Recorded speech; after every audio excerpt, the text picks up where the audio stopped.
पुराणों के अनुसार ब्रह्मा जी से अत्रि, अत्रि से चंद्रमा, चंद्रमा से बुध और बुध से इलानंदन पुरूरवा का जन्म हुआ। पुरूरवा से आयु, आयु से राजा नहुष और नहुष से ययाति उत्पन्न हुए।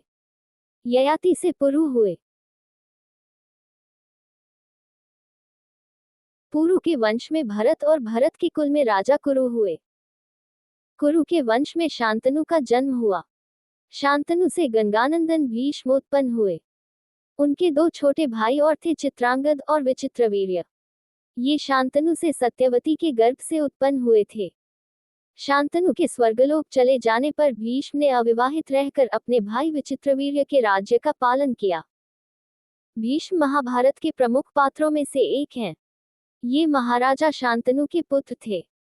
अपने पिता को दिए गए वचन के कारण इन्होंने आजीवन ब्रह्मचर्य का व्रत लिया था। इन्हें इच्छा मृत्यु का वरदान प्राप्त था। एक बार हस्तिनापुर नरेश दुष्यंत आखेट खेलने वन में गए। जिस वन में वे शिकार के लिए गए थे उसी वन में कण्व ऋषि का आश्रम था। कण्व ऋषि के दर्शन करने के लिए महाराज दुष्यंत उनके आश्रम पहुंच गए। पुकार लगाने पर एक अति लावण्यमयी कन्या ने आश्रम से निकलकर कहा, हे राजन, महर्षि तो तीर्थ यात्रा पर गए हैं, किंतु आपका इस आश्रम में स्वागत है। उस कन्या को देखकर महाराज दुष्यंत ने पूछा, बालिके आप कौन हैं? बालिका ने कहा, मेरा नाम शकुंतला है और मैं कण्व ऋषि की पुत्री हूँ। उस कन्या की बात सुनकर महाराज दुष्यंत आश्चर्यचकित होकर बोले, महर्षि तो आजन्म ब्रह्मचारी हैं, फिर आप उनकी पुत्री कैसे ही? उनके इस प्रश्न के उत्तर में शकुंतला ने कहा, वास्तव में मेरे माता पिता मेनका और विश्वामित्र हैं। मेरी माता ने मेरे जन्म होते ही मुझे वन में छोड़ दिया था, जहां पर शकुंत नामक पक्षी ने मेरी रक्षा की। इसीलिए मेरा नाम शकुंतला पड़ा। उसके बाद कण्व ऋषि की दृष्टि मुझ पर पड़ी और वे मुझे अपने आश्रम में ले आए। उन्होंने ही मेरा भरण पोषण किया। जन्म देने वाला, पोषण करने वाला तथा अन्न देने वाला, ये तीनों ही पिता कहे जाते हैं। इस प्रकार कण्व ऋषि मेरे पिता हुए।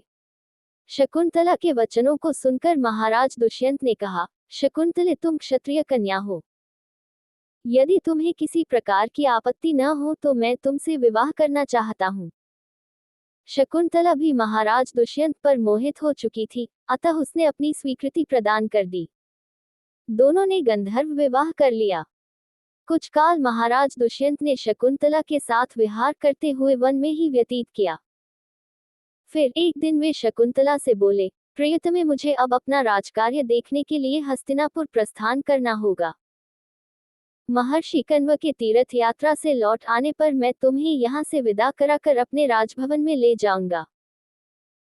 इतना कहकर महाराज ने शकुंतला को अपने प्रेम के प्रतीक के रूप में अपनी स्वर्ण मुद्रिका दी और हस्तिनापुर चले गए। एक दिन उसके आश्रम में दुर्वासा ऋषि पधारे। महाराज दुष्यंत के विरह में लीन होने के कारण शकुंतला को उनके आगमन का ज्ञान भी नहीं हुआ और उसने दुर्वासा ऋषि का यथोचित स्वागत सत्कार नहीं किया। दुर्वासा ऋषि ने इसे अपना अपमान समझा और क्रोधित होकर बोले, बालिके, मैं तुझे शाप देता हूँ कि जिस किसी के ध्यान में लीन होकर तूने मेरा निरादर किया है, वह तुझे भूल जाएगा।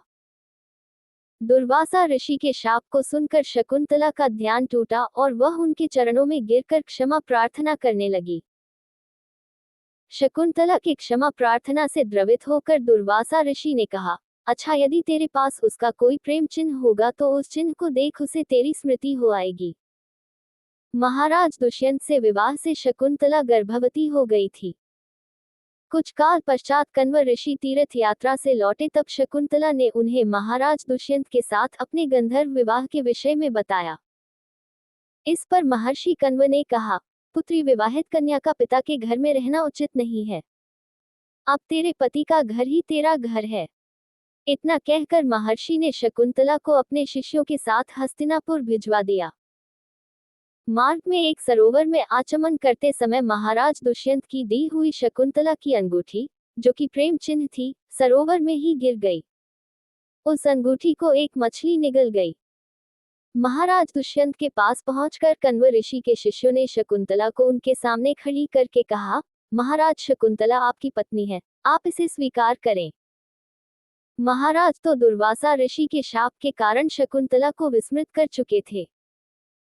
अतः उन्होंने शकुंतला को स्वीकार नहीं किया और उस पर उल्टा होने का लांछन लगाने लगे। शकुंतला का अपमान होते ही आकाश में जोरों की बिजली कड़क उठी और सबके सामने उसकी माता मेनका उसे उठा ले गई। जिस मछली ने शकुंतला की अंगूठी को निगल लिया था, एक दिन वह एक मछुआरे के जाल में आ फंसी। जब मछुआरे ने उसे काटा तो उसके पेट अंगूठी निकली। मछुआरे ने उस अंगूठी को महाराज दुष्यंत के पास भेंट के रूप में भेज दिया। अंगूठी को देखते ही महाराज को शकुंतला का स्मरण हो आया और वे अपने कृत्य पर पश्चाताप करने लगे। महाराज ने शकुंतला को बहुत ढूंढवाया किंतु उसका पता नहीं चला। कुछ दिनों के बाद देवराज इंद्र के निमंत्रण पाकर देवासुर संग्राम में उनकी सहायता करने के लिए महाराज दुष्यंत इंद्र की नगरी अमरावती गए। संग्राम में विजय प्राप्त करने के पश्चात जब वे आकाश मार्ग से हस्तिनापुर लौट रहे थे तो मार्ग में उन्हें कश्यप ऋषि का आश्रम दृष्टिगत हुआ। उनके दर्शनों के लिए वे वहां रुक गए। आश्रम में एक सुंदर बालक एक भयंकर सिंह के साथ खेल रहा था। मेनका ने शकुंतला को कश्यप ऋषि के पास लाकर छोड़ा था तथा वह बालक शकुंतला का ही पुत्र था।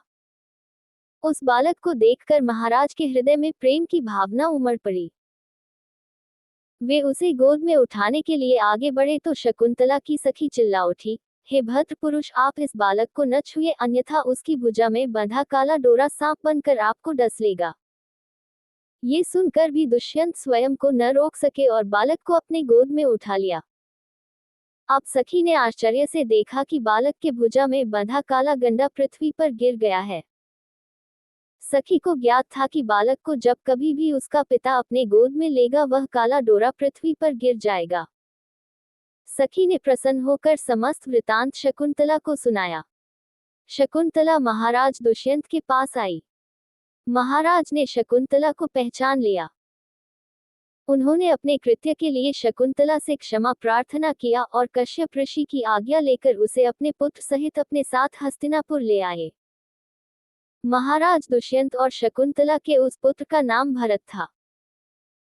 बाद में वे भरत महान प्रतापी सम्राट बने और उन्हीं के नाम पर हमारे देश का नाम भारतवर्ष हुआ।